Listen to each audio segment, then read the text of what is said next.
Closer? Okay. And it is my pleasure to welcome all of you to this beautiful, beautiful space today. This is the first time I've been out here, and it's just a wonderful, wonderful space, and particularly for this type of event. So thank you all for coming this morning to join us.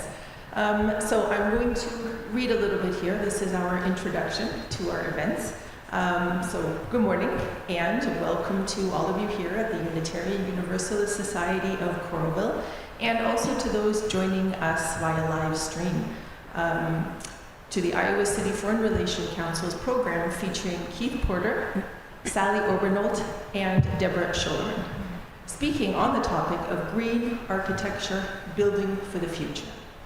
So as I said, my name is Christine Shea, and I'm an ICFRC board member, and I'll be your host for today's program. Just as a brief reminder, we plan for this program to go until 11:30, and then afterwards we'll have refreshments and a tour of the building for those who are interested. And one other thing as well, if anybody requires it, the bathrooms are just out here around the corner. And then, as you said, the refreshments will be in the back after we're finished. So we are also, one more thing here. Today is our 5th program in our spring 2025 lineup, and we are in the middle of our new 4-part series, The Changing Environment, Adaptation, Resilience, and Sustainability, of which today's session is a part. So more information about the series is available on our website and also with our plastic stands if you're interested, but the website is really the best source of information about this series and also about upcoming events in addition to the series.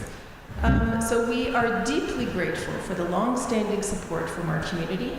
Your help has allowed our organization to grow for 41 years, hosting speaker programs with experts joining us in person and online from around the world.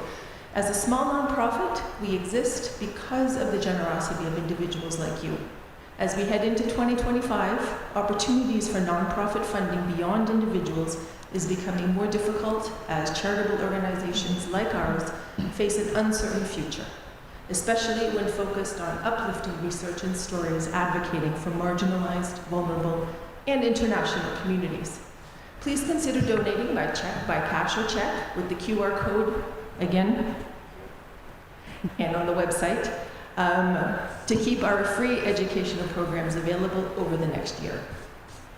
ICFRC would like to give a heartfelt thank you to today's sponsors and partners, including the UI's Office of Sustainability and the Environment, Center for Human Rights, International Programs, and International Studies, as well as 100 Grannies, Neumann Monson Architects, Midwest One Bank, and of course, the UUS of Coralville for providing partnership, space, and today's food. Thank you all very much for your support. Our next program will be this Friday, April 4th at 12 noon at the Iowa City Public Library, and the program is titled Fostering Climate Resilience Together. Researchers, sovereign tribal communities, and women farmland owners will discuss how they are collaborating to foster climate resilience through the newly established Central Midwest Climate Opportunities and Learning Team. And this is funded by the NOAA Climate Adaptation Partnerships Program that supports Iowa, Nebraska, Kansas, and Missouri. This panel brings together a tribal member, as we said, a woman farmland owner, and several project researchers to share what they are learning from each other and what tangible climate-wise action is underway, and how these strategies participate in global efforts to adapt to a changing climate. So again, please see our website. We have more information there and more details about the people who will be presenting and also the topics and further upcoming events. So with that, I would now like to introduce our speakers for today. So we have Keith Porter, who is the President and Chief Executive Officer of the Stanley Center for Peace and Security. Previously, he was its Director of Policy and Outreach. As the Center's top executive, Porter works with all center staff and its board of directors to develop and implement all aspects of the organization's vision, mission, and strategic plan. As the chief representative of the center to a variety of external audiences, Porter promotes global collaboration across each of its programmatic areas with representatives from national and subnational governments, the media, the private sector, and civil society. Sally Obernolte is an architect and principal at the Neumann Monson Architects with over 23 years of experience.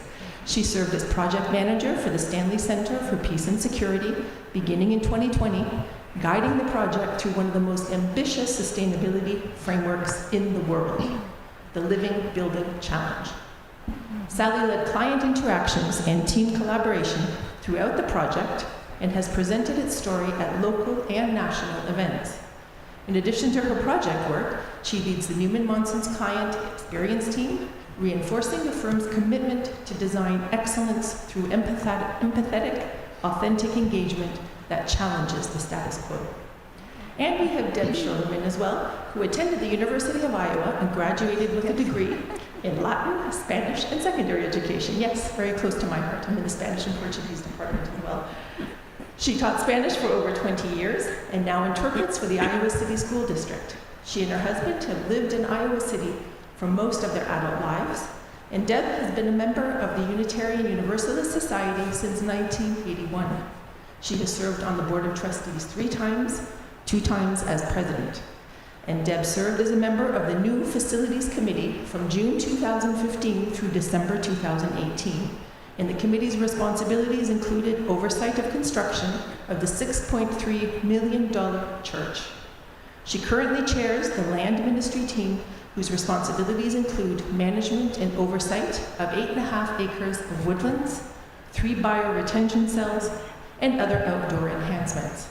She is also chair of the building team and works with the administrator for the care and maintenance of the building. So please join me in welcoming our wonderful panel.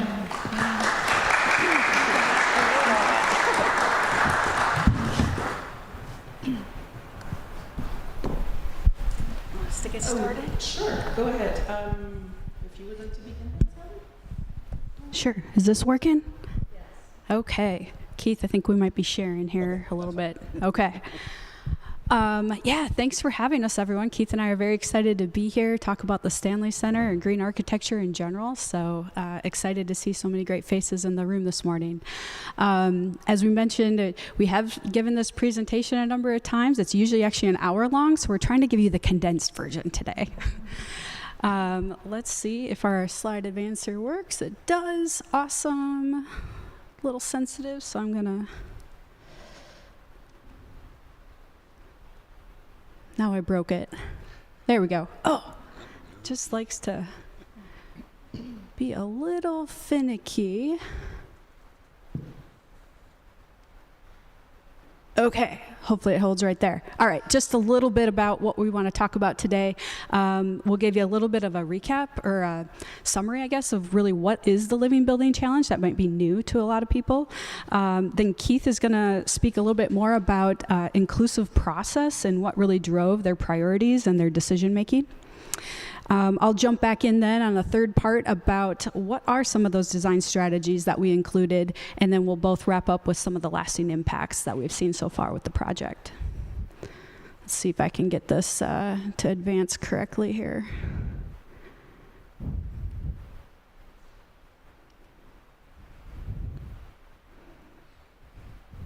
Maybe. I don't know, it's just a little finicky. There it went. All right, start with the living building. Next.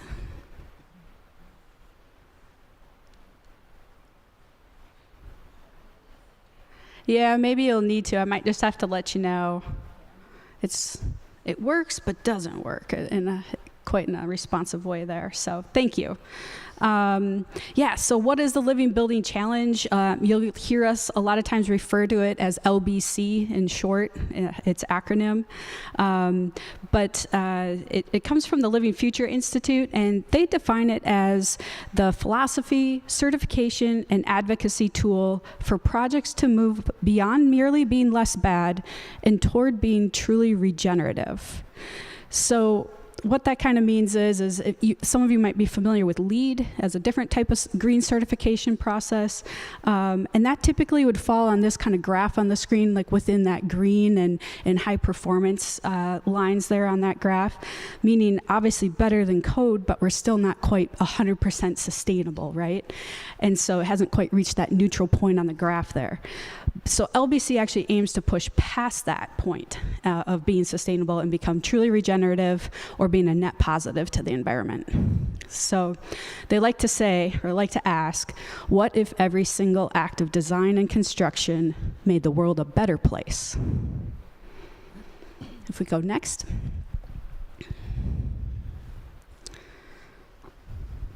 So the challenge is organized really into a framework of 20 different imperatives.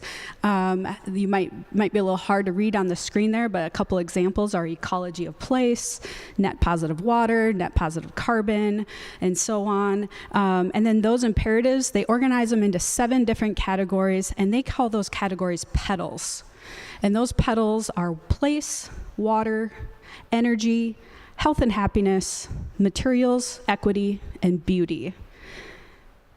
And if you're, again, familiar with LEED, a few different ways that the two differ is that, like in LBC, you must achieve net zero water and net zero energy consumption versus just a reduction. LBC is also, their compliance is based on the building's actual performance over 12 consecutive months of operation rather than just based on the modeled or the anticipated design. So they make you actually go through and prove it, that you actually did it and it's doing its job. And then LBC really goes even beyond the building. They ask you to reflect on place by learning about the ecology and the history of the site that you're residing in. You have to reflect on social justice and pursue what's called your JUST label. And another difference is that you have to incorporate urban agriculture and grow your own fresh food right there on site. And next. So then under the umbrella of LBC, there are actually 5 different certification pathways. The first couple are zero carbon and zero energy, which might be somewhat self-explanatory. And then the third is core certification, which requires meeting 10 of those 20 imperatives that pointed out on that previous slide. And then petal certification requires you to meet core, plus it says, hey, pick either water, energy, or materials. They see those as kind of the big 3. Pick one of those and do all of the imperatives underneath one of those. So you're going along a specific pathway there to get petal certification. Or the Stanley Center, they followed living certification, which means you have to achieve every imperative under every petal. So they did the one on the very far right. And next. And right now, the last I checked on the map, unless it's changed since then, there were currently 34 living certified projects in the world. So that's of the one on the right on the screen. There's several other of the other certification pathways, but 34 in the world.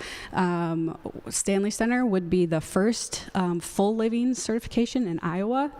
And most living buildings, it's also nice to point out that most of them are actually new builds, so it's brand new construction, where the Stanley Center actually chose to renovate an existing building. And I believe it's still the case that you would be the second in the world to achieve this certification as a renovated building. And next. And here I'm going to turn it over to Keith so he can share a little bit about the process and how decisions were made to go down this path. Thanks, Sally. Let's go to the next slide. We really put a lot of thought into this, and I want to tell you about, why we chose to do this, the steps that we took, the value alignment that we found, not only internally, but with Neumann Monson as well, and then the steps that they led us through. So let's go forward a slide and one more. That's not a video, is it? No. Okay, all right. Okay, and then, so first of all, just to think about, Muscatine. The Stanley Foundation started in 1956. We rebranded a few years ago as the Stanley Center for Peace and Security.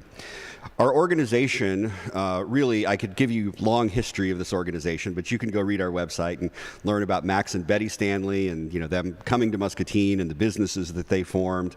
But the Stanley Center for Peace and Security really works on policy change at the global level. So it's really about getting countries to work together to solve problems. So we work on climate change, mass violence and atrocities, and nuclear weapons policy. Those are huge issue areas, each of them. We don't do all of it. We pick very strategic things in each area where we feel like we can leverage our limited resources to really make a difference.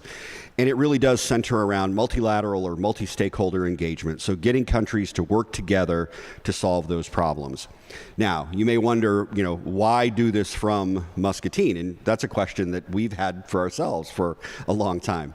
It's not the easiest place in which to do this work, but it's also the place where the Stanley family started their businesses, like Hahn Industries, still headquartered in Muscatine, Stanley Consultants, a worldwide engineering firm, still headquartered in Muscatine, and 5-6 years ago, when we really pushed the board on this question, like, are we staying here?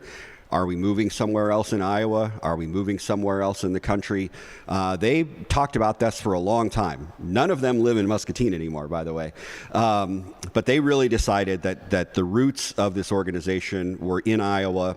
The wealth that fuels the work that we do, we have a private operating foundation, so we don't make grants. We do all of our own programming, either on our own or in collaboration with others.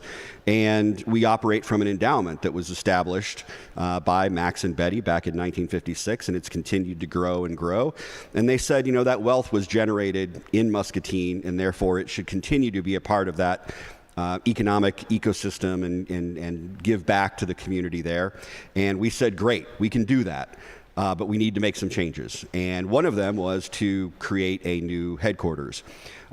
Since the organization started, we had leased office space in various buildings around the community. And we said, recruiting people is difficult. Getting people to come to Muscatine. I like to say that there are jobs that are sort of evenly distributed across the country, like accountants or communication directors, people like that you can hire almost anywhere you go. Nuclear weapons experts, not so much. They tend to be in, New York and DC and Vienna and places like that. Harder to find in Iowa or in the Midwest. And so we needed to be able to be an attractive place for people to come work. And one part of that was to build our new headquarters. And they committed to, letting us build this headquarters somewhere in the area. And so that really set us off on this search, but limited by the fact that we were going to stay in Muscatine. And we looked at a whole bunch of places in Muscatine. You can go to the next slide.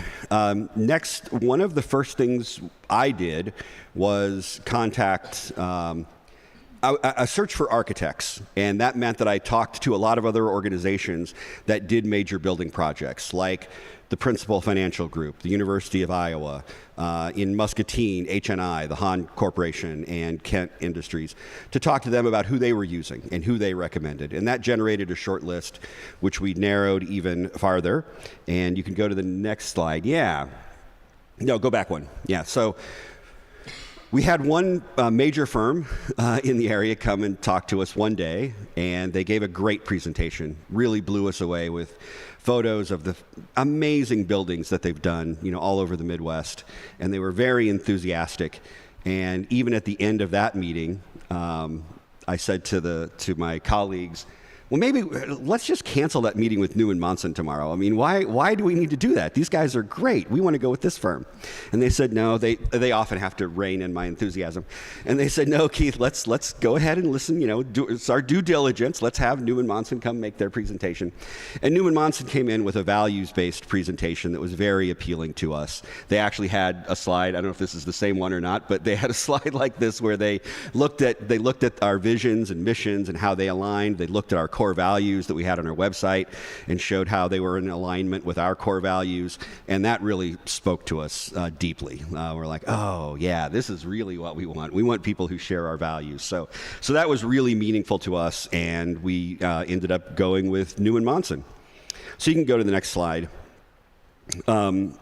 And then, yeah, so one of the things that they did that was really meaningful early in the process, before we started looking at sites or anything like that, was what they call their all-staff visioning process, where they brought all of our staff and many of our board members together and put us through a series of steps that I assume they do with all of their clients to figure out, what is it that you really want? What are you looking for? How do you work on a daily basis? What are the things that you're looking for? What would look like success when it comes to this building project? And lots of things came up. People wanting access to daylight, people wanting to be able to walk outside the building to restaurants and other services. But of course, our staff, because we work on climate, but we're also people who care very much about the world, had environmental sustainability ranked very highly in that list. And you can go to the next slide.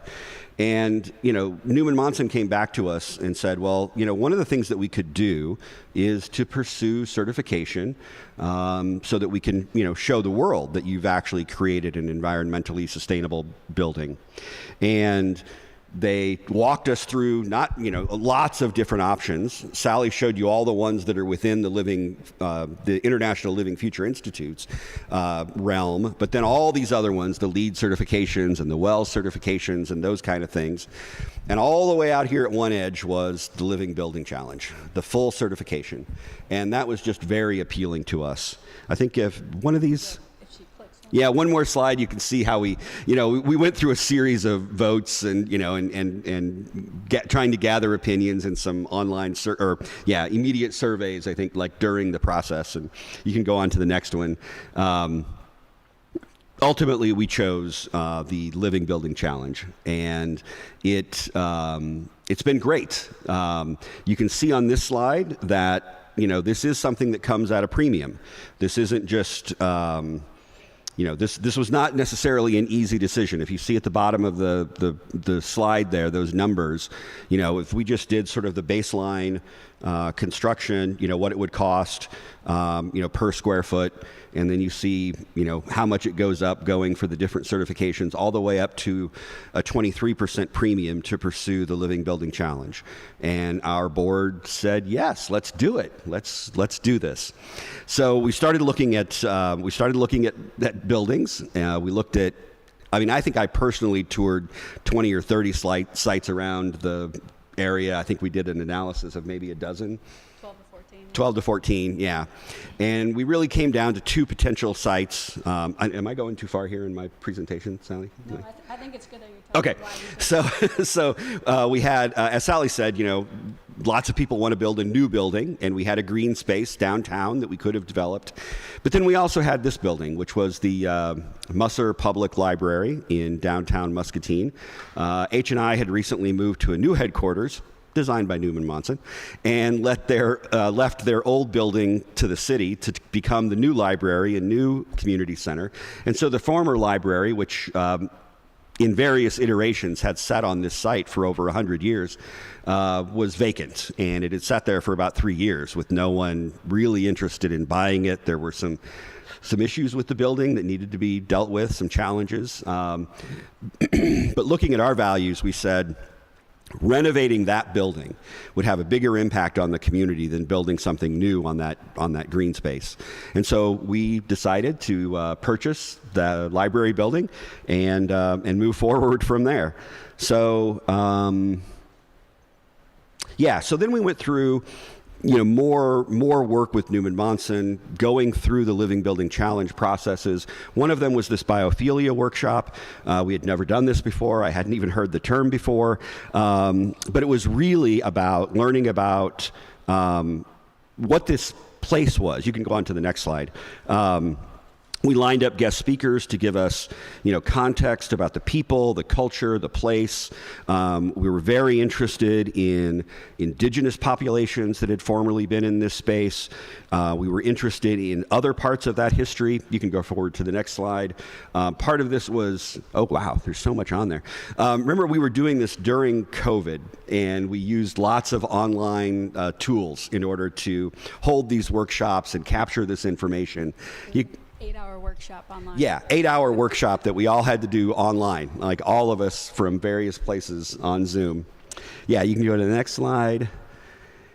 Yeah, so we really wanted to learn about this history, and we had local historians. We've done a lot of work to try to build meaningful and authentic relationships with indigenous people in our area. We also were very cognizant of the fact that where our building is at the intersection of 3rd and Iowa played an integral role in the Alexander Clark and Susan Clark story. And if you don't know that story, I encourage you to learn more about it. But that's a picture of Alexander down in the lower left. He and his son were the first 2 black graduates of the University of Iowa College of Law, and his daughter, Susan Clark, wanted to go to the school, to the Muscatine Community School District school that was basically across the street from their home, near where our building is. And she was turned away 3 different times. He took the case all the way to the Iowa Supreme Court. And in 1868, they ruled that Iowa schools should be desegregated. The first state in the union to do that, and this happened, 80, 90 years before Brown versus Board of Education. So this is an important part of Iowa history. It's an important part of Muscatine history. In our little corner of Muscatine, it's a really huge part of that as well. And we have done things to try to honor that history in our area. Also wanted to honor the history of Muscatine as the pearl button capital of the world, and we have some features in our building that do that as well. One of the things that really stood out to me about this whole process, though, was also honoring the nature of that location and talking about, the history of what had happened there, but also the natural history. And so that really is about bringing that nature inside the building, making sure that people not only have the daylighting and the access to the outside world to see what's happening, but as you've seen from many of the pictures about our building, very important to bring that nature inside the building as well. All right, I'll turn it back over to Sally. Yeah, great. Thank you. Okay, so from that biophilic workshop, that was really, the foundation of a lot of inspiration and thank you, of a lot of inspiration for decisions that we're about to make and with their entire team. So as we get into some of the design strategies that we did incorporate, I'll talk through these. The list there that's on the screen. Many of these different strategies actually impact more than one petal, if you remember the categories, the petals, because so many of them are so interdependent on each other. You can't really address each petal in a siloed way. So that quickly became apparent to us. We didn't probably mention this before, but this was our first time ever doing a living building challenge as well. So they embraced taking on us learning the path of all this as well, which we really appreciated. So 2020, we started the project. We're going to go through a little series of these kind of aerial axons of the building. So the building itself there is outlined in the darker black. It's on the corner of an intersection there in downtown Muscatine. It's about 3 blocks or so from the Mississippi River.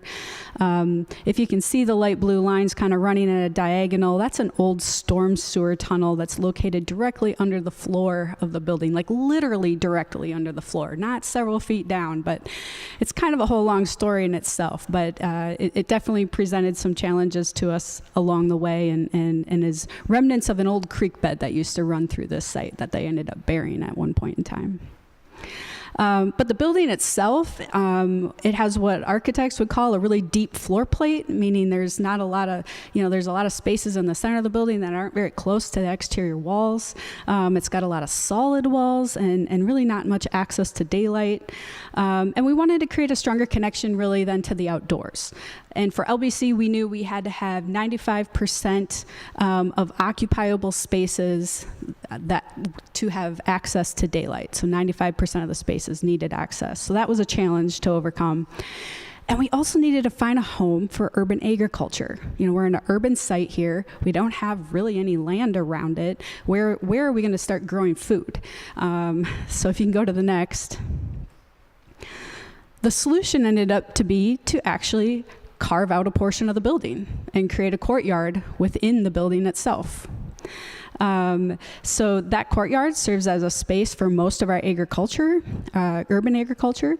It created a space for occupants to retreat to the outdoors.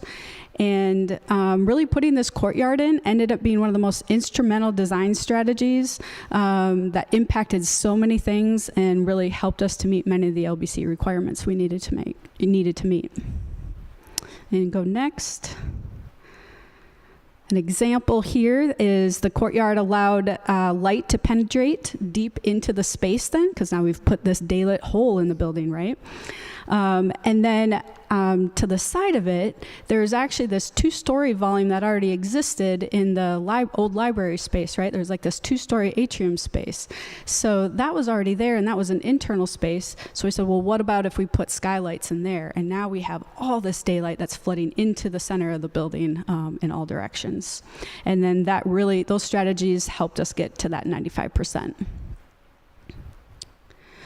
So, and then the courtyard not only gave us additional real estate for daylight, but then also views, which are two different things. Getting daylight in, but also having a view and a connection to the outdoors. Two different things, because you can get daylight from up high, but maybe still not have that connection to a view. So we were able to ring kind of the outer rims with offices, which all then could have views to the outside. And that's what all the arrows are representing, are the directions of the views there. And except for one little spot on the right-hand side in the orange, there's a little box there of about 5 offices, and that happened to be directly on the property line on an alley. And we were not able to put windows directly into the alley because the wall was on the property line. So what do we do with them? Well, so for those, we really wanted to make all 28 offices that they had on their second level as equitable as possible. So we put in skylights above them for each of those 5 offices. They're on the top right of the screen on that floor plan there. And then in order to accomplish the view, we added green walls or plant growing walls. So rather than literally a view to the outdoors, we try to bring the outdoors in and give them something to try to help make that a much more equitable space. Are very popular. Yeah, it seems like that. Those offices. It gives them a great Zoom background as well, because now, since that picture was taken, they've really filled in, and it's beautiful in each of those offices. Yep, I agree. That was a nice, happy accident that, as the pandemic, obviously, we've all done much more Zoom meetings and have a background on us. And so having something beautiful and lush like that behind you has been a happy accident for sure. Okay, where was I? You can probably go to the next. This slide really just explains kind of how the overall, what we call a building program, how that breaks down. And it broke down into really 2 big categories, where all the private spaces were really on the second level, more of a retreat, if you will. And then the lower level, or the first level, I should say, were the public spaces. And those public spaces were more like things like the large gathering spaces. They call it the living room, their conference rooms, fitness room, and the kitchen and cafe as well. So just kind of a nice way to break things up. And then this slide is really demonstrating the connection then from the indoor living room and the cafe to the outdoor courtyard. And you can see right from the kind of cafe space right out into the courtyard, where you can go out and pick some fresh vegetables if you want them for lunch even. I don't know if it's showing up super well on the screen or not, but there's a little diagram. Maybe if you click one more time, it might be animated.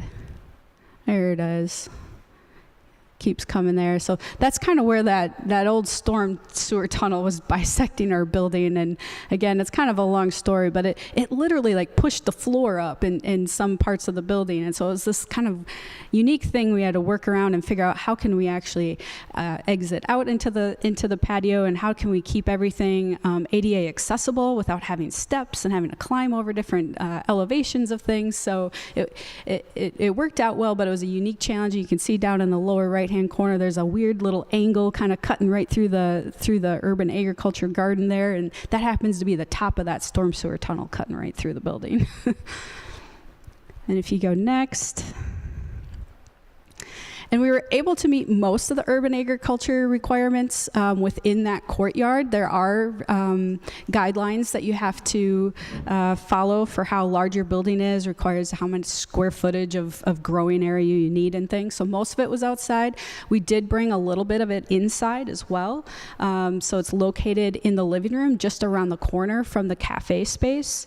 And in addition to that, Urban Ag really became this opportunity to provide an impact beyond just their project. They reached out to their next door neighbor, which was the Muscatine Center for Social Action, and they have a food pantry. They're literally right across the alley from each other, so they're next door neighbors.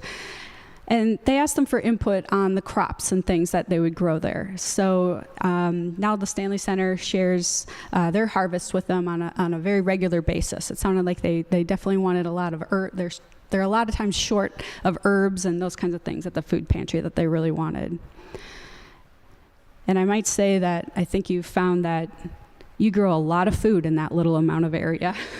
A lot to keep up with. Yes. Okay, so in terms of energy, well, now that, when you're in an urban area, the roof isn't quite large enough to meet all of your solar demand needs, just to put the solar on the roof. And obviously we even put a hole in the roof with our courtyard, so we took away even more space. And we didn't have additional land for the ground-mounted array idea. So the solution was actually to create 2 additional solar canopies, we called them. And one is going along the whole front side of the building, which is actually on their property, but the other one actually covers the entire alley connecting over to that MCSA building. And that allowed us to reach 110% designed needs for energy for their facility.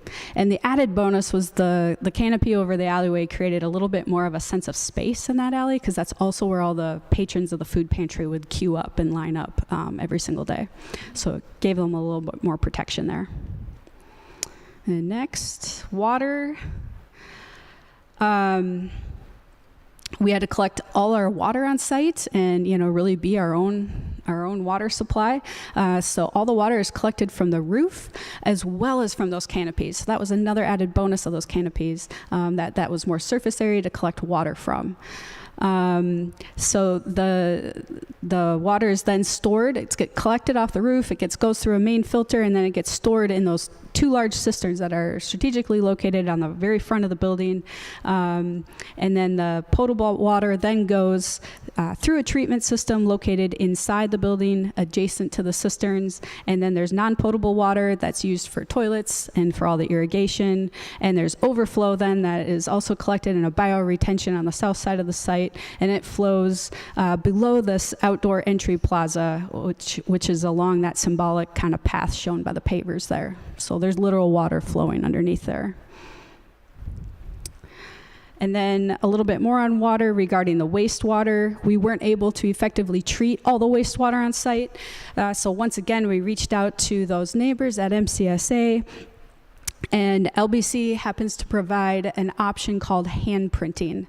And what that allowed us to do is essentially offset the amount of water or the amount of wastewater that the Stanley Center had projected to create by reducing MCSA's wastewater by that same amount. So we the whole project helped provide them new low-flow plumbing fixtures in terms of toilets, showers, and washing machines. And then that helped to achieve a net zero wastewater for the Stanley Center, but then also had the added benefit of providing much-needed new plumbing fixtures for MCSA and hopefully lowering their operating costs as well. So that was hopefully a really quick highlight of some of the major things. There's so many things we could go into, but I wanted to point those out as the highlights. Want me to keep going just a little bit? A couple slides here. Okay. So lasting impacts. Do we have time, or do you need us to wrap up? Okay. Sorry. few things on lasting impacts. We recently attempted to map all the impacts this project has made throughout the world. It quickly kind of reached to that global scale. That's okay. You can keep going to the next one, because I know we're probably running short on time a little bit. Overall, with material waste, some of you may realize that sometimes it feels like it's getting harder and harder to recycle in a responsible way. And our contractors really tried to get creative and be persistent. And it took a lot of dedicated effort, but they managed to recycle over 95% of the construction waste, which was fantastic. And that equates to about 948 tons, and if you're a visual person, 948 tons equates to about 80 school buses, if you can see all those lined up, diverted from the landfill. So embodied carbon, if we haven't mentioned it already, we try to say that the most sustainable building project is the one you don't have to build. And the results of the life cycle analysis confirm the choice to renovate the building over versus building new. And by reusing almost 94% of the existing building by mass, we save 2/3 the amount of embodied carbon a typical new building of a similar size would have consumed.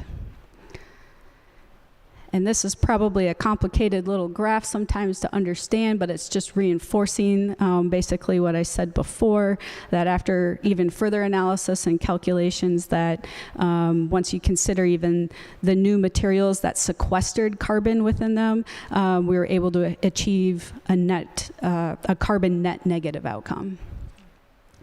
So hopefully that means the world's better off that the project happened than if it didn't happen. And when it comes to material sourcing, this is a big thing too. Vetting materials is an incredibly challenging aspect of the LBC. It requires us to vet at least 90% of the project's materials against what's called a red list, and which is basically a database of material ingredients known to be really harmful to the world and to humans. So it's very time consuming, takes a lot of effort to research them all. But when the manufacturer doesn't disclose all their processes or all their ingredients, if you will, of a material, then we're required to advocate back to them for a healthier material and a healthier process. So the result was researched over 2,200 different materials and sent almost 1,800 advocacy letters to various manufacturers as well. So LBC is really trying to help keep pushing the word out there more and more. There's also something called a declare label. If you haven't heard of that, that's essentially a transparent ingredient label of a building material. You could think of it like a nutrition label, like on your cereal box or any item of food that you have, but it's for a material instead of your food. And it's a newer concept out there, but we did manage to get over 100 products with declare labels. Geographic reach. We're able to exceed their thresholds, especially on the inner ring, so they want you to track all of this information as well. We nearly doubled the requirement for the amount of materials sourced within that inner 500-kilometer ring of the project site. So that means about half of the materials on the project came from within 500 miles of the project site, which helps obviously to keep shipping and things like that down, but also supports our local economies.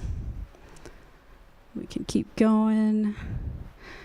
And then speaking of those declare products, and kind of back to Keith had mentioned about H&I and Han and All Steel located right there in Muscatine. Well, they were fantastic partners. They jumped right in on this, and they essentially went through the whole process to create a declare label for one of their products, an all-steel demountable wall partition, which are these glass office fronts and doors on all of the offices.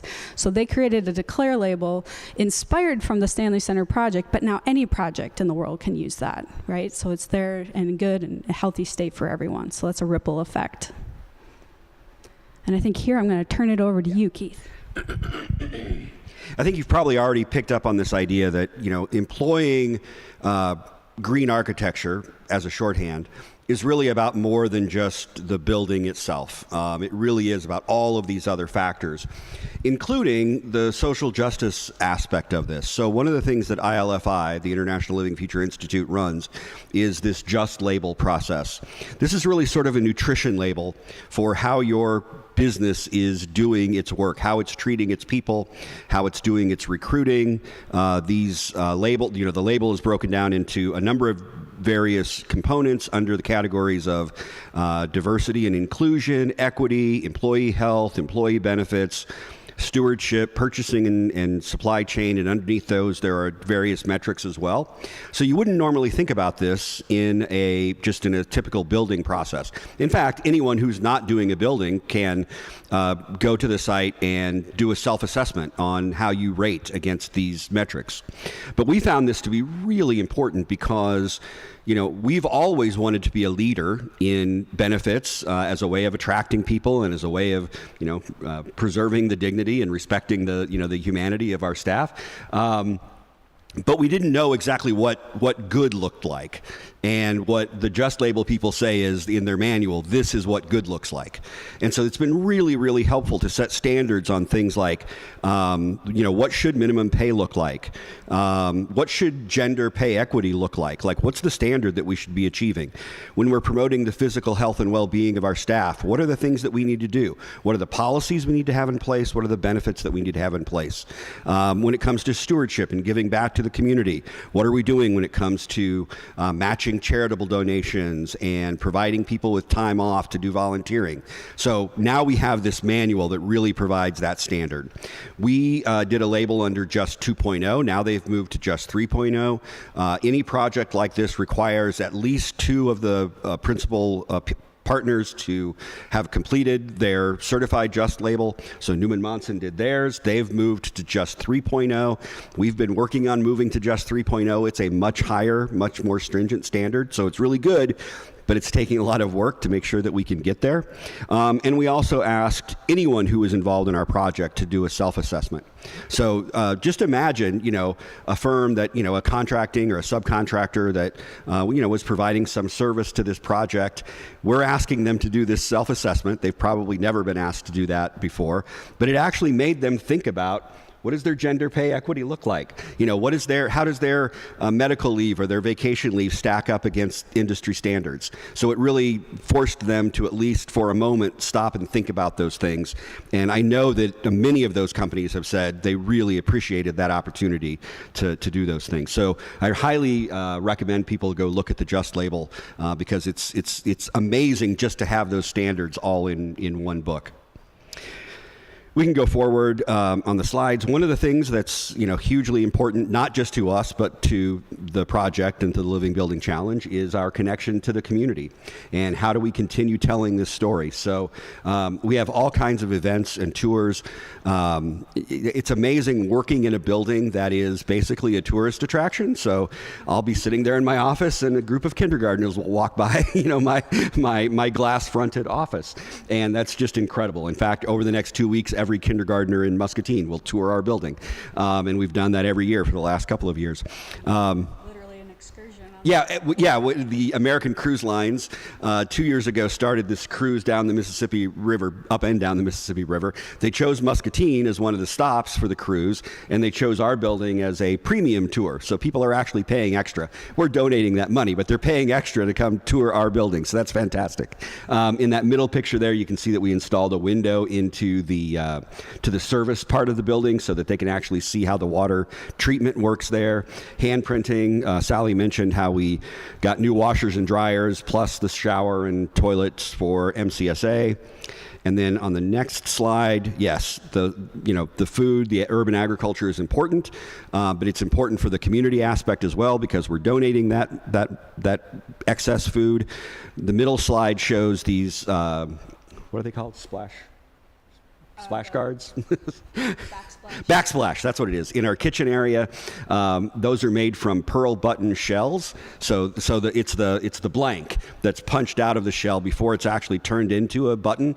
Our local history museum has barrels of these around, so we asked if we could use some. We made a donation to them, and then we stood there actually at the table and slid them all into this glass like shadow box, and so it was completely non-destructive. Someone could open that up and pour them back out and return them to the museum if we needed to. The third thing I'll point out there is the tree of accountability. So we really wanted to go beyond just land acknowledgement, and we wanted to acknowledge the accountability that we have as settler folks to the indigenous population. So these trees that are in our atrium were made from the aluminum that was recycled from former guardrails that were in the building. Muscatine Community College students actually made the trees. Then the leaves came from decommissioned library books at our art center, and I see our art center director, Melanie Alexander, back there.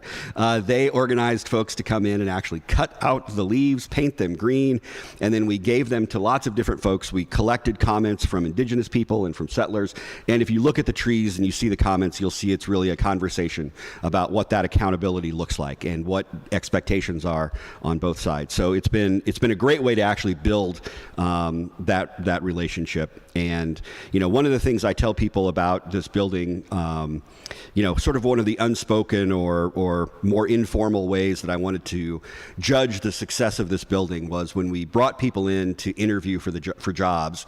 I want them to walk in and go, "Wow, I'd really like to work here." And I think that's happened 3 times now since since we actually started the building. So it's met our metric of success on many different levels. That's great. Oh, yeah. You want to take the next ones, or you want me to close it out?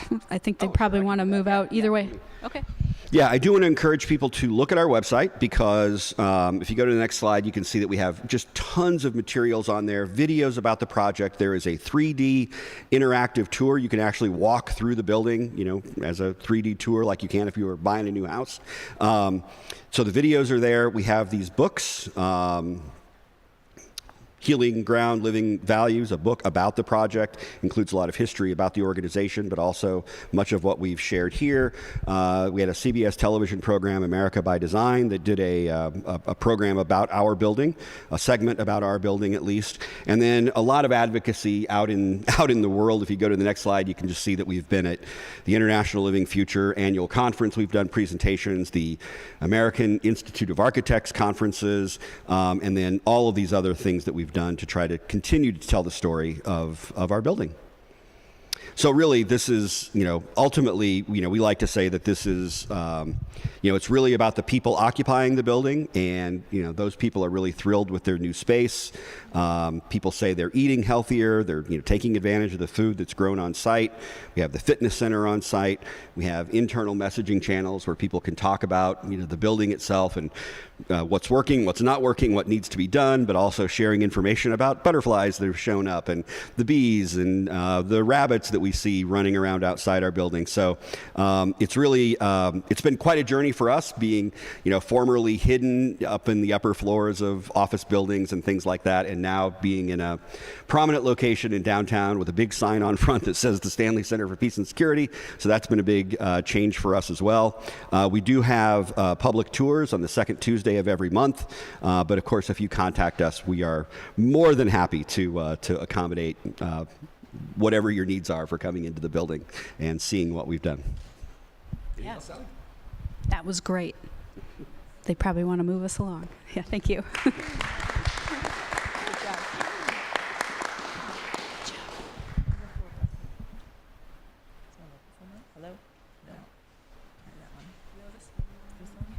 Okay. All right. Wow. I had no idea that building was like that. Wow. Yeah, thanks for sharing that. Again, I want to welcome everybody here to our facility. Now we get our turn to show off our building. So again, my name's Deb Schoelerman, and I've been a member here for a long time and served on various teams. So as a mission-driven religious organization, I'm skipping some of this stuff. Unitarian Universalists have shared values and principles. Our seventh principle is respect for the interdependent web of all existence of which we are part. This principle compels us to take responsibility for the Earth's well-being. Inspired by this principle, we chose to build the greenest building possible within our means. Our congregation is accredited as a Green Sanctuary congregation through the Unitarian Universalist Association. Our Green Sanctuary team was formed in 2008, and since then has focused on educating and leading our congregation in 4 main areas: environmental justice, worship and celebration, religious education, and sustainable living. The values of sustainability and caring for the earth were long in place before we began to plan for this new facility. Our congregation had the foundation to embrace the slogan during this capital campaign: "We are building the greenest church in Iowa." Before deciding to build new, we did thoroughly evaluate and explore the option of refurbishing and remodeling the building we were inhabiting downtown, and it was just not going to happen. It was cost prohibitive. We also searched for a suitable building to repurpose, but we found none. But then in 2016, we found this piece of land, 5.5 acres, and we purchased it. And we pretty confident we saved it from condos being built here. We knew that building a sustainable and green building would cost more, but our congregation rose to the challenge, and we had a very successful capital campaign, plus a mortgage, plus we sold our downtown building. In Earth Day 2016 was groundbreaking ceremony, and everybody helped. Everybody brought their own tool, their own digging tool. Actual construction took 18 months, and it was just fascinating to watch. We moved into the new facility in October of 2017, and it was a wonderful day for celebration. This is our 8th year here, and that's hard to imagine. Our new facilities committee worked with lead certified architects Matt Krieger and Dave Zrodnik from Neumann Monson to plan the facility. The construction company was McComas Lacima, MCL. And Sally mentioned that Neumann Monson was great to work with. We did some visioning workshops. We had a great turnout from our congregation, so they helped us figure out or verbalize what kind of building do you want. And we wanted windows too. We wanted we learned later it's biophilia, to be able to feel connected to the outdoors. So yeah, Neumann Monson they have this great process of helping you figure out what you want. So here we are, a building that's functional, accessible, and beautiful. The building itself is 18,450 square feet. That includes many sustainable and energy-saving buildings features. You can see here back up 1 second. This is a drone view that Neumann Monson did for us and shared. So you can see it's about 150 solar panels on the roof, which is over that lower part over there, and then the rest of them are on the west side of the building outside. This is before we did a lot of our landscaping. So we are a net zero building with on-site renewable energy production, no fossil fuels. 429 panels, I mentioned that. In 2023, we consumed 81,720 kilowatt hours of electricity, and generated 83,400 kilowatts. And I remember shortly after we moved in, we were getting all our accounts set up, and the church treasurer came to me and he said, "I can't find the gas bill. Where's the gas bill?" I said, "We don't have one." We're not going to have one. There is no gas. The building has geothermal heating and cooling system with 10 heat pumps throughout the building. And there are radiant heat pipes under the sanctuary here and the fellowship hall over there. We've installed Energy Star appliances in the kitchen. There's LED lighting everywhere with motion-activated switches. We also have low water use plumbing devices with some activated motion-activated faucets. And when 2 of them stopped working, and we found out it was $750 to replace them, we went with replace them with hand, the ones you do just with your hands. So that was a surprise. Oh, they're kind of expensive, but most of them are still motion activated. We have 4 car charging stations for electrical vehicles, and we are planning to add more. To preserve our woodlands, we limited the parking lot to 75 spaces. We encourage our members to carpool, walk if they are close enough, ride a bike, or use nearby parking lots. Kirkwood's over there, and the university's got a lot up there. We have this 5.5 acres plus 3.5 acres that way, 3 acres that way that was donated to us, and there's a story there. But our members and friends are able to enjoy our green space, the next one, by walking on the trails that we have on these several acres here through our woods. We celebrate Beltane with our maypole every May. We also have a labyrinth on the west side of the building it's open for the wider community, and we located it next to the street for easy access for the community. We have 3 bioretention cells. The first time we planted these, this would have been in 2017, with a wide variety of forbs and grasses. And we have lots of members and friends who love to plant here, so we can always get lots of people to help plant. However, we had some challenges with this big one, and to be totally honest, we didn't know what we were doing to maintain it. We didn't have the volunteer staff or the staff capacity to fully take care of it. We'd planted over 1,000 plant plugs, and the weeds took over, and then later we had some erosion issues, and we had to redo the entire bioretention cell. But now it looks a lot better. We've replaced it with shrubs, pollinator shrubs, 9-bark elderberry, viburnum, iceberg willow, and serviceberry. So we're pretty confident we've taken care of the issues that we had with that. Oh yes, then I happened to be here one day when it was raining. I had my phone, and this is what it does.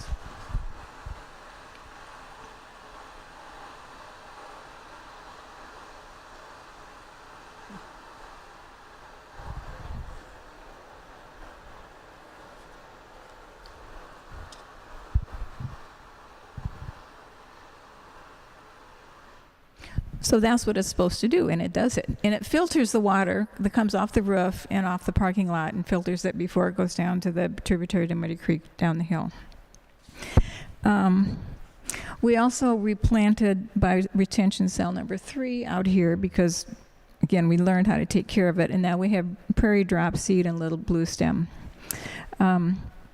In 2019, we started planting conifers and shrubs and grasses on the west side of the building, and we're making our way around the building. And each year we've added a few more trees and shrubs. This is one right out here. And finally, we finished the east side of the fellowship hall a couple years ago. Okay, like I said, we have people who like to dig holes and play in the soil, right? Probably the most exciting thing for me right now is our camps for children. We have summer camps, we have spring camps, we have peace camp. And the purpose of the mission of the camps is to honor the earth, build deeper connections, and promote social justice. Since moving in 2017, we've always had the goal of creating a natural playscape. Every year we've been adding to it, and now we're at the point of having a very usable and fun space for all to enjoy, especially for children, families, and our camps. So last summer we were able to create a space for the picnic tables under that oak tree, and we were able to add more boulders to the boulder scramble, and finally able to install that slide you see right there, which we've had for 5 years, and we finally got it in. Our director of Lifestyle and Religious Education has taken full advantage of these 8.5 acres. During summer and spring break camps, you can see children and counselors in all parts of the space. There's a pine tree out here that kids love to climb in. You might find them down by the creek. They might be getting up close and personal with an insect that they found. This is one of my favorite pictures. They might be conversing over what they see on the ground. They might be playing on the balance beam. They might be reacting to a baby snake. This is one of Nick's favorites, if you look at those expressions. An exciting addition for me was a container pond that we installed, and it's right out this window. And it's very popular with the children and, of course, some of the adults. So what do you think these kids are looking for? What do you think they're waiting for? Good guess. Tadpoles is a good guess. Anything else? Maybe this year. Frogs. Leopard frogs. So this was in July. I was here. I happened to be here, and I saw 2 leopard frogs, and I came running in to tell Nick, there's frogs out there. And so we have at least 5. But I don't know anybody who's counting. So we'll see. Maybe this year we'll have tadpoles because it's in already. Okay, we mostly enjoy the space with the other critters on this land. We have deer, turkeys, squirrels, lots of birds. We have an occasion seen the woodchuck and a coyote. And we now have a bat house. One of our biggest surprises, challenges, is that the woodpeckers love hanging out on the cedar cladding and pecking holes in it. So our current focus and next goals are continue to enhance the outdoor spaces. So this summer we're planning to increase the number of native grasses and forbs to attract more pollinators and to support more biodiversity and sustainability. We're also discussing how to tackle the invasives in our woods, mostly bittersweet and honeysuckle in particular. And maybe we'll have goats on the go come. But we love being here. And there's always something new to learn and do, especially outdoors. Again, thanks for coming here and being part of this. We were happy to be part of this program. Thank you.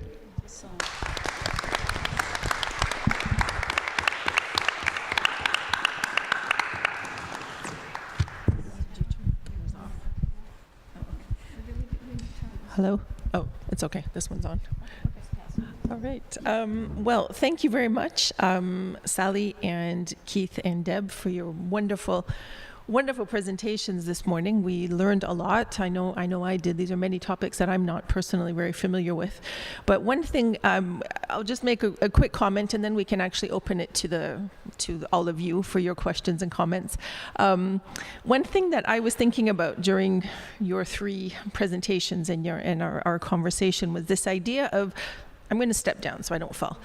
Thank you.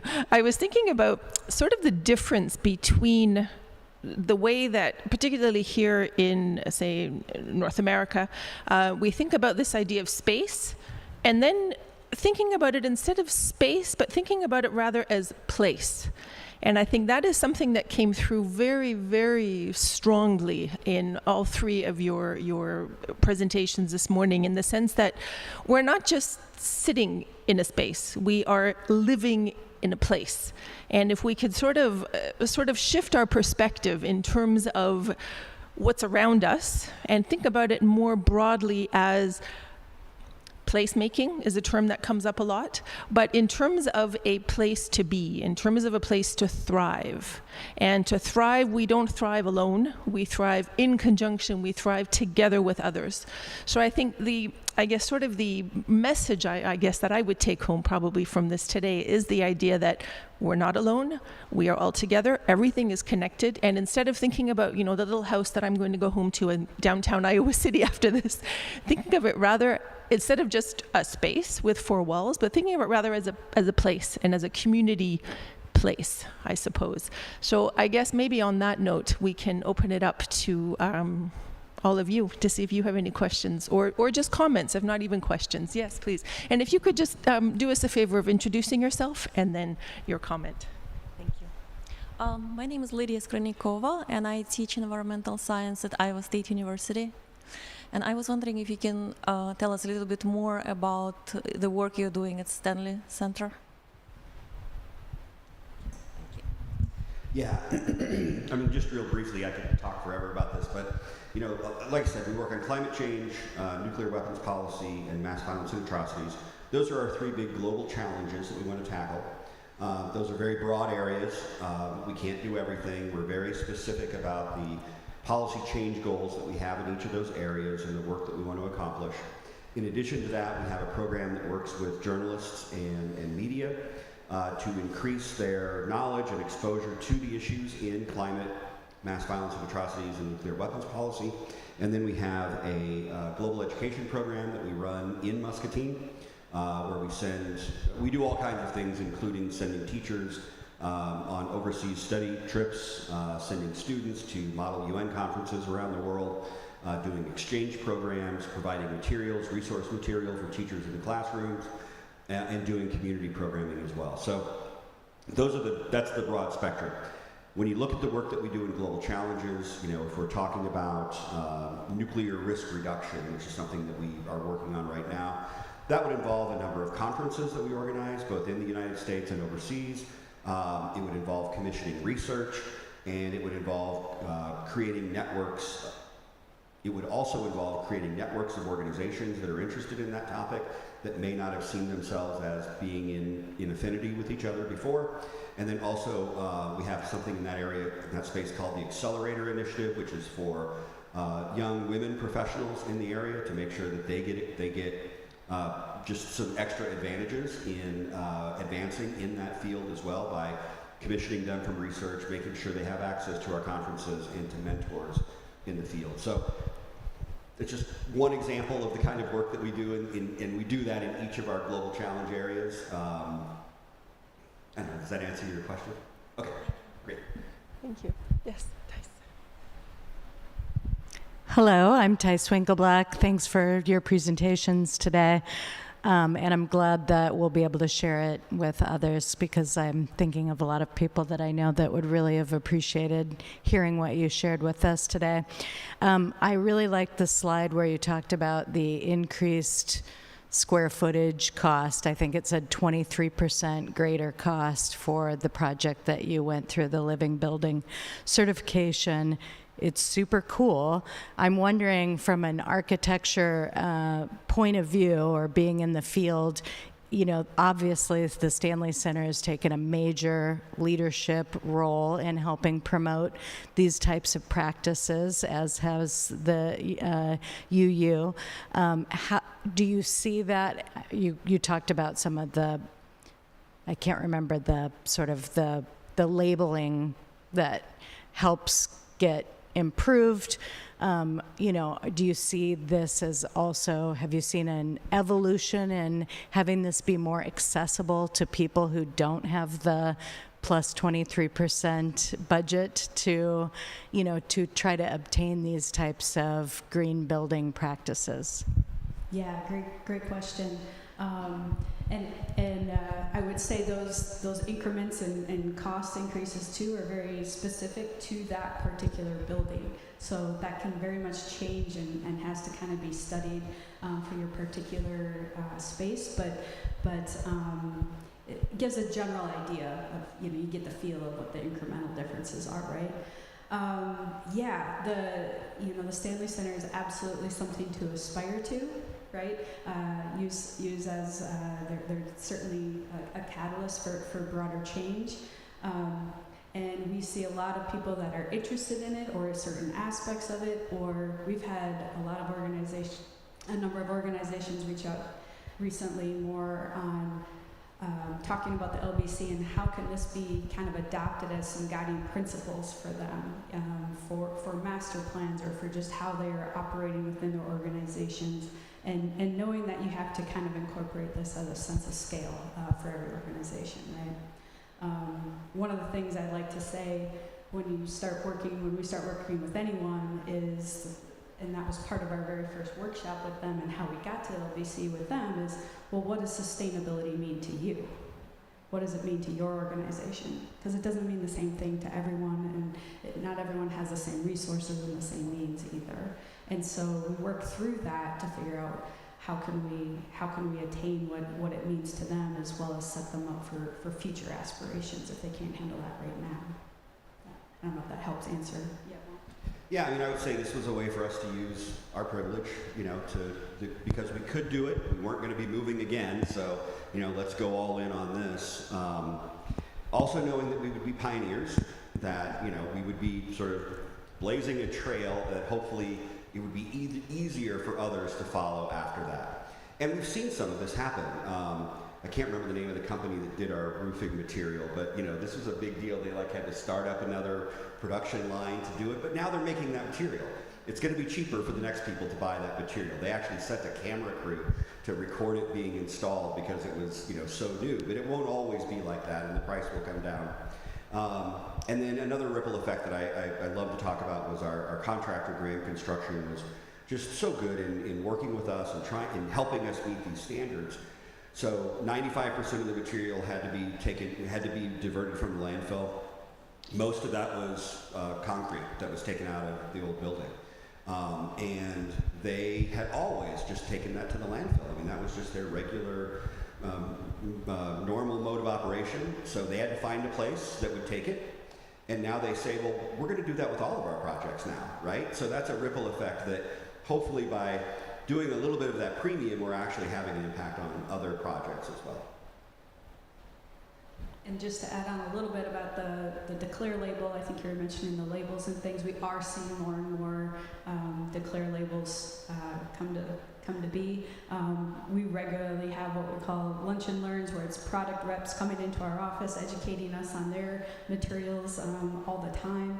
And more, they used to react a lot to LEED and what the requirements of LEED and how they could help us achieve those requirements. And now they're even taking that next step further, and we're seeing more often that they're either have their Declare label or at least are aware of it, and much more transparent about what is made up, what is making up those materials, and the processes that it has on the people that are making those materials too. Because there's a lot of situations in manufacturing where it's not necessarily a healthy environment either. So there's more awareness coming of that. Good. Thank you. Yes, Sunday, please. My name is Sunday, and I'm on the board of ICFRC too. As a follow-up to that question, so we're talking at corporate levels, organizational, institutional levels. How does this play? Especially in your field as an architect, in terms of how can this be pushed into private buildings, residential buildings? What's the effort in trying to make developers adopt this amazing work that you've done? Because I see this working at corporate level because of the finances involved, but how does that play at individual levels? Kind of more in the private or individual role you're thinking, or Yes. developer role, and residential. Sure, there's various things on the residential side that you can adopt, or philosophies, of these things. It kind of needs, I guess as individuals, we can do as much as we can and research as much of the materials we're putting into our own homes, or do the recycling and composting and LED lights, or put solar panels on our roofs and things like that. And to make even a bigger impact, if we can get it into larger neighborhoods and as more of an adaptive thing versus a individual by individual basis. Developers, that can be hard sometimes, those that are looking more for the first cost, or having to prove it out, and how do they figure out how to pass that cost on to those that are going to occupy the space. I think that remains to be a challenging area for sure. We definitely have worked on some private developer projects that have gone with LEED certification, or trying to adopt those principles at least. I think some of the positives about LEED is we haven't seen as many certifications recently, but it's becoming a little bit more, the practices are becoming a little bit more normalized as well, right? and that's a good thing. I mean, that's a positive. So if we can kind of keep working towards those things, you know, the better off we'll all be. I don't know if anybody else has more to add to that. I'm going to take advantage of my position as moderator right now, and I have a question for you, Deb. I was fortunate enough to have the opportunity to be in Mexico over spring break. That was last week at the University of Iowa. And the area that I was in is in the Yucatan Peninsula, and we were working with students at a university there who are Mayan descent. Most of them are actually bilingual. And part of the campus at the university was a walk through basically plants, native plants to the region, medicinal plants, cooking, and they had various houses that were available as well, that people still live in these types of houses, but they had them on the campus. One thing that was thread through this whole tour that they gave us and this conversation that we had was exactly as what was thread through your talk as well, which is spirituality, and a very deep spirituality in terms of the connection between beliefs and between action and between, again, or amongst, maybe I should say, space. So I was wondering if you could perhaps comment a little bit on that for us, say specifically to the context here of the Universalist Church that you're a member of. Mm-hmm. It's huge. I apologize for making it so it's such a big question, but I think first word that comes to mind is we are grateful to have this space, and we appreciate it. We do our best to take care of it. We do have acknowledged the people who came before us and took care of it. So does that answer that enough or not? Because I can talk about something else. Sure, talk about whatever you prefer, okay, Deb. That's fine. Thank you. No, I think we do have reverence for the land as part of who we are in the spaces that we occupy. So for several years, this is pre-COVID, and we're hoping to get it going. We have had 4 intergenerational trips to Guatemala, in their Quesaltenango in the northwestern highlands, and we go there to work with the Chico Mendes Reforestation Project, and their mission is plant trees now for the future. So when we've gone there, I bet probably close to 100 people from our congregation have gone. We learn about the culture, we learn about the reverence for the land there, and every tree that's planted. Well, before we go on a tree planting, let's take a few moments and think about what we're going to do and get centered, and now we're going to go plant these trees. We've communicated, when we're there, we also learned about some of the native plants that are used, and one of the young women fell and twisted her ankle, and so what did Claudia do? She got out her herbs and she took care of her ankle, and she took care of it. Another trip we were talking about was with a woman. We have to get back. There's too many plastic bags. We have to get back to what our ancestors did. We don't need plastic bags. We use banana leaves to go to the market to get our food. So I think there is. It's been wonderful to be exposed to some of those traditional, thoughts and beliefs and teachings that people around the world have to offer us. Does that answer that a little bit? That's perfect. Okay. Thank you. Thank you very much. Yes, I think we are almost. How are we for time, Peter? A little bit more? One more question? All right. Would anybody else like to ask a question? Yes, please. Thank you. I'm going to answer that question just a little more directly, and that is that in my experience and many of my friends' experience is that they see God in nature. And so to protect that is allowing people that same connection.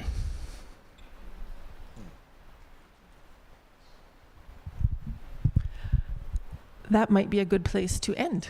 Thank you very much. And thank you very, very much to our panelists this morning. It was very, very informative, and informative in a lot of different ways. Informative in terms of facts, but also informative in terms of, I think, giving us a lot to think about on various different levels. So thank you all very much for attending, and thank you.